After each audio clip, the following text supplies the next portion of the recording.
ஐயனார் சாமி, ஏசு சாமி, அல்லா சாமி, எல்லா சாமி என் சாமி தான் ஃபாதர்.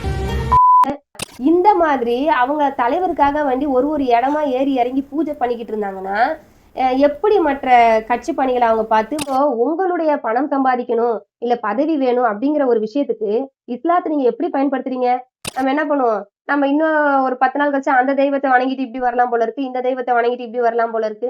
ஓ, இந்த மாதிரியான தவறான ஒரு சிந்தனைகளை இஸ்லாத்துல இருக்கிற மனிதர்களுக்கும் இஸ்லாத்தை நோக்கி புதுசா வர மனிதர்களுக்கும் இந்த மாதிரி மனிதர்கள் பண்ற செயலானது மார்க்கத்துக்கு மட்டும் பாதிப்பு கொடுக்காது, அவங்க எந்த கட்சியில இருக்காங்களோ அந்த கட்சிக்கும் அது பாதிப்பு கொடுக்கும். அஸ்ஸலாமு அலைக்கும் வரஹ்மத்துல்லாஹி வபரகாத்துஹு. ரப்பி ஷ்ரஹ்லி சத்ரி வயஸ்ஸிர் லி அம்ரி வஹ்லுல் உக்தத்தம் மின் லிசானி யஃப்கஹு கௌலி. அல்ஹம்துலில்லாஹ். இன்னைக்கு நம்ம நாட்டில் பார்த்தோன்னா நிறைய பேர் மத நல்லிணக்கம் அப்படிங்கிற பேரில் நிறைய விஷயங்களை ஃபாலோ பண்ணிக்கிட்டு இருக்காங்க. ஒருத்தர் என்ன சொல்லுவாங்கன்னா, நான் ஒரு மதத்தில் இருக்கும் போதே இன்னொரு மதத்துடைய சடங்குகளை நான் பண்ணிப்பேன் அப்படின்னு சொல்லுவாங்க. இன்னொருத்தர் என்ன சொல்லுவாங்கன்னா, நான் இந்த மதத்தில் இருக்கும்போது இன்னொரு மதத்துடைய வழிபாட்டு முறைகளை இன்னைக்கு நான் ஃபாலோ பண்ணுவேன் அப்படின்னு சொல்லி அதை ஃபாலோ பண்ணுவாங்க. ஒரு குறிப்பிட்ட காலத்துக்கு கூட அதை பண்ணக்கூடியவங்களா இருப்பாங்க. சில பேர் என்ன பண்ணுவாங்கன்னா, நான் இன்னொரு மதத்துல இருந்து ஒரு பெண்ணை காதலிப்பேன்னு சொல்லி காதலிப்பாங்க. இல்லை சில பேர் என்ன பண்ணுவாங்க, நாங்கள் வேற மதம் ஆனால் நாங்கள் ஒன்றா நாங்கள் திருமணம் பண்ணிப்போம், நாங்கள் என் மதத்தில் இருப்பேன், அவங்க மதத்தில் இருப்பாங்க, ஆனால் ஒன்றா இருப்போம், எங்கள் புள்ள அது எந்த மதத்தை விரும்புதோ அந்த மதத்தை ஃபாலோ பண்ணிக்கிட்டோம் அப்படின்ற மாதிரியான நிறைய விஷயங்களை இப்போ பண்ணிக்கிட்டு இருக்காங்க. இதுக்கு பேர் மத நல்லிணக்கம் அப்படின்னு சொல்கிறாங்க. ஸோ உண்மையாலுமே மத நல்லிணக்கம்னா இதுதானா அப்படின்னு கேட்டால் இது கிடையாது. மத நல்லிணக்கம்னா என்னன்னு ஆல்ரெடி நம்ம வீடியோ கூட போட்டிருக்கோம். இன்ஷால்லா இந்த வீடியோலையும் நம்ம கடைசியில் சொல்லுவோம். இப்போ இன்னைக்கு நம்ம எதை பற்றி பார்க்க போகிறோம்னா, ஒரு அரசியல் சார்ந்த ஒரு விஷயம். இதில் ஒருத்தவங்க மத நல்லிணக்கம் அப்படிங்கிற பேரில் எந்த மாதிரி அவங்களுடைய செயலை செஞ்சுருக்காங்க, அது சமூக ஊடகங்களில் எப்படி பேசப்பட்டுக்கிட்டு இருக்கு அப்படின்னு பார்க்க போகிறோம். ஸோ முதலே நான் சொல்லிக்கிறேன், அதாவது இவங்க தாவேகா எம்எல்ஏ தாஹிரா அவர்கள், சரிங்களா? ஸோ அதனால் நம்ம ஏதோ கட்சியை பற்றி பேச போகிறோம் இல்லை அந்த தலைவரை பற்றி விமர்சிக்க போகிறோம் அப்படிலாம் கிடையாது. இது எந்த கட்சிக்கு சார்பான விஷயமோ இல்லை எதிரான விஷயமோ நம்ம பேச போகிறது இல்லை. ஒரு மனிதர் செய்த விஷயம், அதுவும் அவங்க இஸ்லாமிய பேரில் இருக்கும்போது இல்லையா, இஸ்லாமிய ஆடையை அவங்க வெளியே காட்டி அந்த அடையாளத்தில் அவங்க பண்ணும்போது செய்த ஒரு விஷயம் எந்த அளவுக்கு விமர்சனத்திற்குரியது, அதனால எந்த அளவுக்கு பாதிப்புகள் இருக்குது அப்படின்றத பற்றி நம்ம இந்த வீடியோவில் பார்க்க போகிறோம். முதல்ல அவங்க என்ன பண்ணியிருக்காங்க அப்படின்னு பாருங்க. பொதுச் செயலாளர் அமைச்சர் ஆதூர்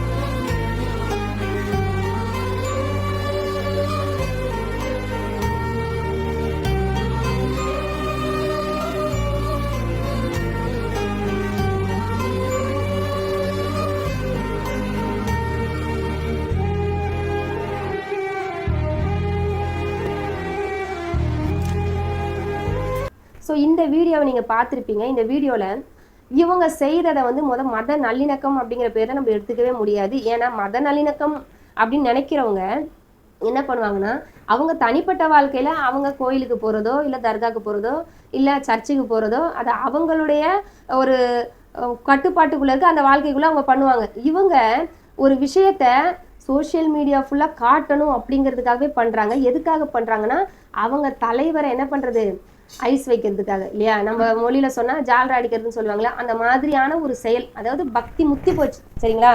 ஸோ இந்த தலைவரை நம்ம இந்த அளவுக்கு குளிர்விச்சோன்னா நமக்கு அடுத்து இன்னும் பொறுப்புகள் பதவிகள் வரும் அப்படிங்கிற ஒரு எண்ணத்தில் அவங்க என்ன பண்ணுறாங்கன்னா இந்த மாதிரியான செயல்களை செய்கிறாங்க.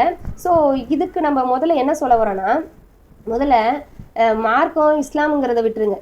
ஒரு மனிதரை கட்சியில் ஒரு பெரிய பொறுப்பில் எம்எல்ஏவாக தேர்ந்தெடுத்திருக்காங்க மக்கள் அப்படின்னா அவங்களுக்கு நிறைய பணிகள் இருக்கும் இல்லையா. அந்த பணிகளை அவங்க பார்க்கறத விட்டு இந்த மாதிரி அவங்க தலைவருக்காக வேண்டி ஒரு இடமா ஏறி இறங்கி பூஜை பண்ணிக்கிட்டு இருந்தாங்கன்னா எப்படி மற்ற கட்சி பணிகளை அவங்க பார்த்து மக்கள் முன்னேற்றத்திற்கு அவங்க செயல்பட முடியும் அப்படின்னு தெரியல. இன்னொன்று என்னன்னா, பொதுவாக இந்த மாதிரியான கட்சிகள்லாம் இருக்கு இல்லையா, இந்த அரசியல் கட்சிகளில் ஒரு தலித்திலிருந்து ஒரு உறுப்பினரை, கிறிஸ்தவத்திலேருந்து ஒரு உறுப்பினரை, இஸ்லாத்துலேருந்து ஒரு உறுப்பினரை, இந்த மாதிரிலாம் சில சமுதாயத்திலேருந்து எடுக்கிறாங்க இல்லையா. இதோடைய காரணம் என்னன்னா, அவங்களுடைய சமுதாயத்தில் என்னென்ன பிரச்சனைகள் இருக்கோ அதை என்ன பண்ணணும், அந்த அரசியல் கூட்டங்கள்ல எடுத்து வைக்கணும், சட்டமன்றத்துல எடுத்து வைக்கணும். சரிங்களா? அவங்களுக்காக வேண்டி பேசணும். ஏன்னா இப்போ ஒரு கிறிஸ்தவருக்கு ஒரு பிரச்சனை இருக்கும், அந்த பிரச்சனை என்னங்கிறது எல்லா இருக்கிற அந்த மற்ற எம்எல்ஏக்களுக்கு தெரியாது. அவங்க ஹிந்துக்களா இருப்பாங்க, அவங்களுக்கு தெரியாது அந்த சென்டிமெண்ட் என்னன்றது தெரியாது இல்லையா? இப்போ தாழ்த்தப்பட்டோர்னு சொல்லப்படுற அந்த மனிதர்களுக்கு இருக்கிற பிரச்சனை மற்றவர்களுக்கு தெரியாது, அவங்களுக்கு தான் தெரியும் அவங்க என்னென்ன விஷயங்களை சந்திச்சுக்கிட்டு இருக்காங்க பின்னாடின்னு சொல்லி. அதே மாதிரிதான் இப்போ இஸ்லாத்துல இருக்கிற பிரச்சனைகள் என்னன்னு இஸ்லாமியர்களுக்கு பிரதிநிதியா நீங்க போயிருக்கீங்க. அதாவது ஒரு கட்சியில இருந்து போனாலும் நான் வந்து ஒரு முஸ்லீம் அப்படிங்கிற ஒரு பேரோட நீங்க போயிருக்கீங்க. அப்படி போகும்போது இன்னைக்கு நம்ம நாட்டுல எவ்வளோ பிரச்சனைகள் போய்கிட்டு இருக்கு. இப்போ எக்ஸாம்பிளுக்கு எடுத்துக்கணும்னா, இப்போ இந்த குர்பானி கொடுக்கும்போது இந்த மாடை வெட்டக்கூடாது அப்படின்னு தமிழ்நாட்டில் வந்து இப்போ என்ன பண்றாங்க, தடுக்கிறாங்க. ஸோ இது 1958 இந்த சட்டம் இருந்துச்சான். சரிங்களா? எந்த பிராணிகளையும் என்ன பண்ணக்கூடாது, சித்திரவதை பண்ணக்கூடாதுன்ற சட்டம் இருந்துச்சான். இன்னைக்கு வந்து என்ன பண்றாங்கன்னா, இவ்வளோ ஆட்சி காலம் இல்லையா, கலைஞர் கருணாநிதி அவங்க இருந்தாங்க, ஜெயலலிதா அம்மா இருந்தாங்க, ஸ்டாலின் அவர்கள் இருந்தாங்க, இப்போ எல்லாருமே இருந்துட்டு தான் வந்திருக்காங்க. ஆனா இன்னைக்கு என்னன்னா, இந்த ஒரு விஷயத்த அரசியலாக்கி என்ன பண்றாங்கன்னா, இஸ்லாமியர்கள் அந்த பக்ரீத் கொண்டாடுறத வந்து என்ன பண்றாங்க, அந்த மாடு வெட்டக்கூடாது அப்படின்னு சொல்லி தடுக்கிறாங்க. ஸோ பிராணிகளுக்காக வேண்டி இவங்க பேசுறாங்க, உங்களை வந்து வதைப்படக்கூடாதுன்னு பேசுறாங்கன்னா, அப்போ எந்த விஷயத்தையுமே என்ன பண்ணக்கூடாது, இப்போ பிராணிகளை வைத்து நம்ம செய்யற அந்த பேக் ஆகட்டும், செருப்பாகட்டும், இல்லை வேற தோல் பொருட்கள் ஆகட்டும், இல்லை வேற பிராணிகளை இப்போ அப்போ ஆடை வந்து அடிச்சு சாப்பிடலாமா? ஏன்னா அந்த சட்டத்துல வந்து எல்லா பிராணிகளுக்காகவும் தான் பேசப்பட்டிருக்கு. அப்ப நீங்க வந்து இன்னைக்கு என்ன சொல்றீங்க, மாடை மட்டும் வெட்டக்கூடாது அப்படின்னு சொல்றீங்க. ஸோ மாடை எக்ஸ்போர்ட் பண்ணலாம் வெட்டி, அது வந்து சித்திரவதை கிடையாது. ஆனா நம்ம ஊர்ல இஸ்லாமியர்கள் அவங்களுடைய மத சடங்கா இதை செய்யக்கூடாது அப்படின்னு சொல்லும் போது இதெல்லாம் வந்து இவங்களால எடுத்து வைக்க முடியல, இப்படி பண்ணக்கூடாது. ஏன்னா அவங்கள பொறுத்த வரைக்கும் இப்ராஹிம்ங்கிறது எந்த மனுஷன்னு அவங்களுக்கு தெரியாது. ஆனா இப்ராஹிம் அலைஹிஸ்ஸலாம்னா யாருன்னு இஸ்லாமியர்களுக்கு தெரியும். ஸோ இஸ்லாமிய சமுதாயத்துல இருந்து வந்திருக்கேன் அப்படின்னு சொல்லி வர நீங்க இந்த மாதிரியான விஷயங்களுக்கு குரல் கொடுக்கலாம். இல்லைன்னா சாதாரணமா எல்லா மக்களுக்கான வேலைகள் என்னமோ அந்த வேலைகளை பண்ணலாம் இல்லையா? மத நல்லிணக்கம் அப்படிங்கிறது என்ன, எல்லா மனிதர்களுக்காகவும் என்ன பண்றது, அவங்க நன்மைகளுக்காக வாழ்றது இல்லையா? மற்ற மனிதர்களுடைய மத சுதந்திரத்தை மதிக்கிறது, அவங்களுக்கான உரிமைகளை பறிக்காம இருக்கிறது, அவங்க கூட நட்போடு இருக்கிறது, அவங்க கூட உதவி செய்யறது, அவங்க கூட ஒற்றுமையா வாழ்றது, அவங்க ஒருவேளை நமக்கு தொல்லை கொடுத்தாலும் அதை சகிச்சுட்டு போறது, இப்படி பல விஷயங்கள் இருக்கு. அதை விட்டுட்டு நீங்க என்ன பண்றீங்க, உங்க தலைவருடைய போட்டோவை எடுத்துட்டு போய் நான் கோயிலுக்கு போறேன், சர்ச்சுக்கு போறேன், தர்காவுக்கு போறேன். முதல் தர்காங்கிறது இஸ்லாத்துக்கு எதிரானது இல்லையா? அதை பண்றாங்க, அது ரொம்ப சந்தோஷம். நல்ல வேளை அவங்க வந்து எல்லாமே வந்து இஸ்லாத்துல இல்லாத விஷயங்களை தான் பண்றாங்கன்றது நல்லா தெரிஞ்சு போச்சு. சரி, ஓகே, நீங்க பண்றதுதான் பண்றீங்க. எனக்கு ஒன்னே ஒண்ணு புரிய மாட்டேங்குது, நிறைய பெண்கள் இந்த சோசியல் மீடியால இருக்கவங்களாகட்டும், இல்ல இந்த மாதிரி பதவிக்காகவோ பணத்துக்காகவோ பண்ற நிறைய பேர் என்ன பண்றாங்கன்னா, இஸ்லாத்துல இல்லாத விஷயங்களை, நிறைய விஷயங்களை, இஸ்லாத்துக்கு எதிரான விஷயங்களை பண்றாங்க. ஏன் இப்ப இவங்க பண்ணதை பார்த்தா மொத்தமா ஷிர்கையே பண்றாங்க. இஸ்லாத்துக்கு டோட்டலா ஃபண்டமெண்டலே தப்பா இருக்கிற என்ன பண்றாங்க, ஷிர்கையே பண்ணிக்கிட்டு இருக்கும்போது, ஆனா இஸ்லாம் கட்டளையிட்டு இருக்க அந்த புர்காவை மட்டும் கலட்டாம பண்றது ஏன் அப்படிங்கிற விஷயம் தான் எனக்கு புரிய மாட்டேங்குது. ஏன்னா நான் இஸ்லாத்துல இல்லாததான் பண்ண போறேன் அப்படின்னு தெரிஞ்ச பிறகு இஸ்லாம் பண்ணணும் அப்படின்னு சொல்ற ஒரு விஷயத்த நீங்க வச்சுக்கிட்டு, நான் இஸ்லாத்துல இல்லாத விஷயங்களை நான் செய்ய போறேன், நான் என்ன பண்ண போறேன், அலங்காரத்தை வெளியே காட்ட போறேன், நான் சோசியல் மீடியால வந்து சம்பாதிக்க போறேன் அப்படின்லாம் வர யாரா இருந்தாலும் சரி, புர்காங்கிற விஷயத்த என்ன பண்றாங்கன்னா வெளியே காட்டிக்கிறாங்க. சோ உங்களுடைய பணம் சம்பாதிக்கணும், இல்ல பதவி வேணும் அப்படிங்கிற ஒரு விஷயத்துக்கு இஸ்லாத்தை நீங்க எப்படி பயன்படுத்துறீங்க? என்ன வேணா, அதாவது இந்த புர்காவை போடாம பண்ணா 10ஓட 11 நம்ம வந்து வெளியே தெரிய மாட்டோம். இந்த புர்காவை போட்டு பண்ணணும் போதுதான் ஒண்ணு, இந்த இஸ்லாம்னா என்னன்னு தெரியாதவங்க புர்கா போட்டவங்களை வந்து திட்டாங்களே அப்படின்னு சொல்லி அதுக்கு ஆதரவு கொடுப்பாங்க. இல்ல இஸ்லாத்தை பத்தி நல்லா தெரிஞ்சவங்க புர்கா போட்டுட்டு நீ எப்படி பண்ணலாம் அப்படின்னு சொல்லி விமர்சிப்பாங்க. எப்படி இருந்தாலும் நம்மளுக்கு என்ன வரப்போகுது, பாப்புலாரிட்டி தானே வரப்போகுது இல்லையா? அதனால நம்மளுக்கு என்ன வரப்போகுது, பணமோ இல்ல வியூஸோ எல்லாமே ஜாஸ்தியா தானே போகுது அப்படின்னு சொல்லிட்டு இந்த புர்காவை போட்டுட்டு என்ன பண்றாங்கன்னா தவறுகளை பண்றாங்க. ஸோ தயவு செய்து உங்களுக்கு ஒரு விஷயம் மார்க்கத்திலே இல்லாத விஷயத்த நீங்க வந்து பண்ணிதான் ஆவேன், எனக்கு என்னுடைய சுயநலத்துக்காக நான் பண்ணுவேன், என்னுடைய தேவைக்காக நான் பண்ணுவேன் அப்படின்னும் போது அதுக்கு ஒரு கருவியா இந்த புர்காவை பயன்படுத்தாதீங்க தயவு செய்து. சரிங்களா? இப்ப என்ன சொல்லுவாங்கன்னா, ஐயோ இந்த புர்கா கூட இல்லாம இருக்க சொல்றாங்களான்னு சொல்லுவாங்க. நீங்க தான் இஸ்லாத்திலே இருக்கிற விஷயங்களே நான் பின்பற்ற மாட்டேன்ற ஒரு முடிவுக்கு வந்துட்டீங்களே, வந்துட்ட பிறகு மற்றவங்களையும் நம்ம வழிகெடுக்கணும். இதனால யாரு வழிகெடுறா? அதாவது இன்னைக்கு இவங்க ஒரு பிரதிநிதியா இருந்துகிட்டு நான் இந்த சமுதாயத்துல இருந்து வந்திருக்கேன்னு சொல்லிட்டு இப்படி பண்ணும்போது இன்னைக்கு இஸ்லாத்துல இருக்கிற நிறைய பேரு மார்க்கத்தை ஒழுங்கா புரிஞ்சிக்காம இருக்காங்க.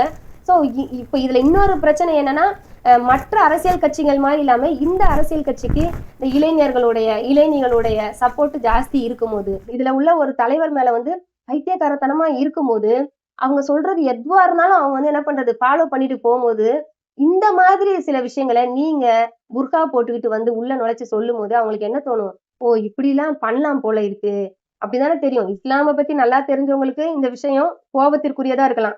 ஆனா தெரியாத மக்களுக்கு அதே மாதிரி புதுசா இஸ்லாத்தை நோக்கி வரக்கூடியவங்களுக்கு புர்கா போட்டுட்டு நீங்க பண்ற விஷயங்கள்லாம் எவ்வளவு வந்து எப்படி இருக்கும்?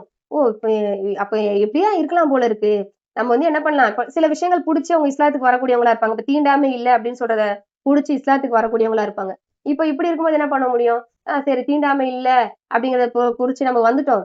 நம்ம என்ன பண்ணுவோம்? நம்ம இன்னும் ஒரு 10 நாள் கழிச்சு அந்த தெய்வத்தை வணங்கிட்டு இப்படி வரலாம் போல இருக்கு. இந்த தெய்வத்தை வணங்கிட்டு இப்படி வரலாம் போல இருக்கு. இல்லையா?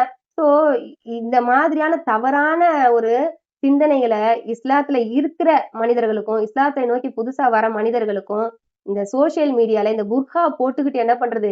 அவங்க பதவிக்காகவும், பணத்துக்காகவும் பண்ற பெண்கள் வந்து என்ன பண்றாங்கன்னா, ஊட்டிக்கிட்டு இருக்காங்க. இந்த மாதிரி மனிதர்கள் பண்ற செயலானது அவங்க இருக்கிற அந்த மார்க்கத்துக்கு மட்டும் பாதிப்பை கொடுக்காது. அவங்க எந்த கட்சியில இருக்காங்களோ அந்த கட்சிக்கும் அது பாதிப்பு கொடுக்கும். ஏன்னா இவங்க இந்த மாதிரி ஒரு கட்சி தலைவர நான் வந்து என்ன பண்ண போறேன், ஐஸ் வைக்க போறேன் அப்படின்னு சொல்லி இந்த மாதிரி மார்க்கத்துல இல்லாத செயலை செஞ்சுக்கிட்டு இருக்கிற நேரத்துல அவங்க என்ன பண்ணலாம்? அவங்க இஸ்லாமியர்களுக்குன்னு இல்ல, எல்லா மனிதர்களுக்கும் மத நல்லிணக்கம் தானே வேணும். எல்லா மத மனிதர்களுக்கும் என்ன பண்ணணும்? அவங்களுடைய பணிகளை நம்ம எந்த அளவுக்கு திறம்பட செய்யணும் அப்படின்னு சொல்லி என்ன பண்ணணும்? அதை செஞ்சு காட்டி நல்ல பேர் எடுக்க பார்க்கணும். அதை விட்டுட்டு இப்படி குறுக்கு வழியில அவங்க தலைவரை ஐஸ் வச்சு அவங்க என்ன பண்ணணும்? நான் மேல வரணும், நான் நல்லவங்கன்னு காட்டணும் அப்படின்னு நினைக்கும் போது அந்த தலைவருக்கே கூட அது பாதிப்பா அமைஞ்சிடலாம். அதனால இந்த மாதிரியான செயல் யாருக்குமே சரியாகாது அப்படிங்கிறத புரிஞ்சு நடந்துக்கணும். ஸோ இது வந்து மிகப்பெரிய தப்பு. தயவு செய்து இந்த மாதிரியான விஷயங்களை பண்ணாதீங்க. இது வந்து இப்ப இவங்களுக்கு சொல்றதுக்காக போட்ட வீடியோன்னு எடுத்துக்க வேணாம். ஏன்னா இவங்கெல்லாம் நம்ம பேச்செல்லாம் கேட்கவும் மாட்டாங்க. அப்படியே இந்த விஷயங்கள்லாம் அவங்க காதுக்கு போனாலும் அதை அவங்க எல்லாம் தூக்கி எறிஞ்சிருவாங்க. ஏன்னா அவங்க அந்த மாதிரி லெவலுக்கு போயிட்டாங்க. ஸோ இது பொதுமக்களுக்கான விஷயம்தான். இப்போ இந்த மாதிரி அந்த சோசியல் மீடியால வந்து இந்த மாதிரி புர்கா போட்டுக்கிட்டு இவங்க பண்றது எல்லாத்தையுமே மார்க்கம்னு நினைக்காதீங்க தயவு செய்து. இது மார்க்கம் இல்ல. இது மத நல்லிணக்கம் கிடையாது, சரிங்களா? ஒரு மனிதரை குளிர்விக்கிறதுக்காக வேண்டி அவங்க செஞ்சுக்கிட்டு இருக்காங்க. அதே மாதிரி நிறைய பேர் அவங்கவுங்க சுயநலத்துக்காக வேண்டி புர்கா போட்டு நிறைய விஷயங்களை செய்யறாங்க. அதனால இவங்களுக்கு பின்னாடி போகாம இஸ்லாம் என்ன சொல்லுது அப்படின்னு சொல்லி நம்ம என்ன பண்ணணும்? சரியா படிக்கணும். அதை மத்தவங்களுக்கு புதுசா வரவங்களுக்கு அழகான முறையில எடுத்து சொல்லணும். ஏன்னா நம்ம சொல்றதை விட நம்ம வாழ்ற வாழ்க்கை தான் நம்ம பண்ற தாவாவா இருக்கணும், இல்லையா? ஏன்னா புதுசா இஸ்லாத்துக்கு வரவங்க என்ன பண்ணுவாங்க? உடனே குரான் எடுத்து படிச்சு ஹதீஸ் எடுத்து படிச்சு வரதில்லை. இஸ்லாமியர்கள் எப்படி இருக்காங்க அப்படிங்கிறத பார்த்துதான் அந்த இஸ்லாத்தை ஏத்துப்பாங்க. அதே மாதிரி இஸ்லாத்துல இருந்துகிட்டே அறகுறையா இருக்கவங்களும் என்ன பண்ணுவாங்க? இஸ்லாத்துல இருக்கவங்க தங்களை எப்படி பிரதிபலிக்கிறாங்க வெளியில. இப்ப ஏன்னா சோசியல் மீடியான்னு ஆயிடுச்சு, எல்லா விஷயங்களுமே வெளியே வர மாதிரி ஆயிடுச்சு இல்லையா? பேஸ்புக், இன்ஸ்டாகிராம் இந்த மாதிரி யூடியூப்ங்கிறதுனால எல்லா விஷயங்களும் வெளியே வர மாதிரி ஆயிடுச்சுங்கிறதுனால எல்லாரும் என்ன பண்ணுவாங்கன்னா இதை பார்த்துதான் அவங்க வந்து ஃபாலோ பண்ணக்கூடியவங்களா இருப்பாங்க. ஸோ நம்மளும் வழிகெட்டு மற்றவர்களையும் வழிகெடுத்துடக் கூடாது, சரிங்களா? முடிந்த அளவுக்கு நம்ம சுயநலத்துக்காக வேண்டி மார்க்கத்தை என்ன பண்ணக்கூடாது? பயன்படுத்தி நம்ம பாவியாகாம இருக்கணும், மற்றவர்களையும் பாவம் செய்ய தூண்டாம இருக்கணும். அப்படிங்கிறதுல கண்டிப்பா எல்லாரும் என்ன பண்ணணும்? எல்லாரும் ஸ்ட்ராங்கா ஒரு முடிவு எடுக்கணும். இல்லைன்னா இது வந்து ஒரு பெரிய பாவம். அல்லாஹ்க்கு அஞ்சிக்கணும். நாளைக்கு மறுமையில நம்மளுடைய செயல்களுக்கு மட்டும் கேள்வி இல்ல, மற்றவர்களை நம்ம வழிகெடுத்ததுக்கான கேள்விகளும் இருக்கு. அதனால இந்த மாதிரியான செயல்களை நீங்க பாத்தீங்கன்னா இதெல்லாம் இஸ்லாத்துல இல்ல அப்படிங்கிறத மற்றவர்களுக்கு விளக்கி சொல்லுங்க. கண்டிப்பா அந்த நன்மை யாரு நல்ல விஷயங்களை கொண்டு போறாங்களோ அவங்களுக்கு இருக்கு. அல்லாஹ் தஆலா நம்ம அனைவருக்கும் நேர்வழி அளிப்பானாக. வாஹிர் தவானா அல்ஹம்துலில்லாஹி ரப்பில் ஆலமீன். அஸ்ஸலாமு அலைக்கும் வரஹ்மத்துல்லாஹி வபரகாத்துஹு.